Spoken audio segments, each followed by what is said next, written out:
তাড়াতাড়ি এসো মৃদুলদা। হ্যাঁ, তুমি ওদিকটা দেখো। গুনগুন, গুনগুন কোথায় যেতে পারে? গুনগুন, গুনগুন, গুনগুন। সব জায়গায় খুঁজেছি স্যার, গুনগুন কোথাও নেই। নেই মানে? একটা বাচ্চা হাওয়া হয়ে গেল। গুনগুন, আমি ঠিক বুঝতে- আচ্ছা অপলা, তুমি বলছিলে ও বাড়িতে ঢুকেছে, কি করে জানলে? হ্যাঁ, গাড়িটা ঢুকতে দেখেছি। হ্যাঁ? আমি পুল গাড়ির ড্রাইভারকেও ফোন আচ্ছা করেছিলাম। কি বললো? বললো যে গুনগুনকে বাড়িতে ঢুকতে দেখেছে। বাড়ির মধ্যে ঢুকতে দেখেছে? হ্যাঁ স্যার। বাড়িতে? তাহলে বাচ্চাটা গেল কোথায়? জানি না স্যার। জানি না বলতে লজ্জা করছে না? সারাদিন ধরে করো কি? একটা ছোট বাচ্চাকে তুমি নজরে রাখতে পারো না? মনে আছে চাকরি যাওয়ার সময় কি বলেছিলে? যে স্যার চাকরিটা আমার চাই। তুমি যত টাকা চেয়েছিলে তার থেকে বেশি টাকা দিই কিনা আমি? মৃদুলদা, তুমি থামো। আপালা, গুনগুনকে খুঁজে আনো। আমি কোনো কথা শুনতে চাই না। You just go. অপলা তুমি একবার ছাদে যাও তো, আমি নিচটা দেখছি, তাড়াতাড়ি যাও।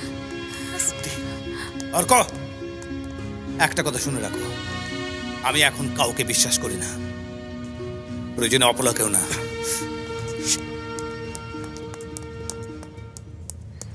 গুনগুন,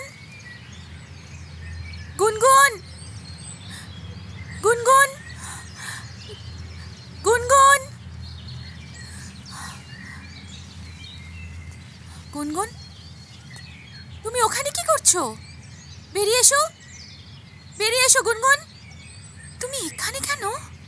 আন্টি চুপ, কথা বলো না। কেন?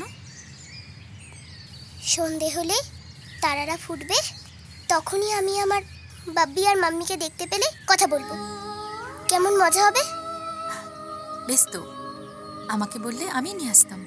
না, আনতে না, তখন তুমি বলতে রাইম মুখস্থ করো, রাইম মুখস্থ করো। প্রমিস, আমি আর কোনোদিন বলবো না।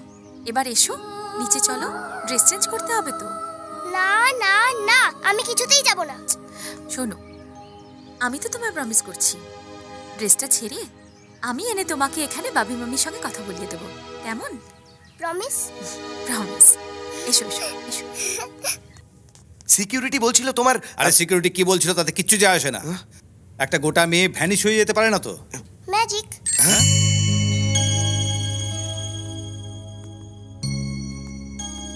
কোথায় ছিলে তুমি? ছাদে তারাগুলোর মধ্যে মাম্মি বাবিকে খুঁজতে, কিন্তু আন্টি বললো রাত্রিবেলা যেতে। এইভাবে না বলে যেতে নেই মা।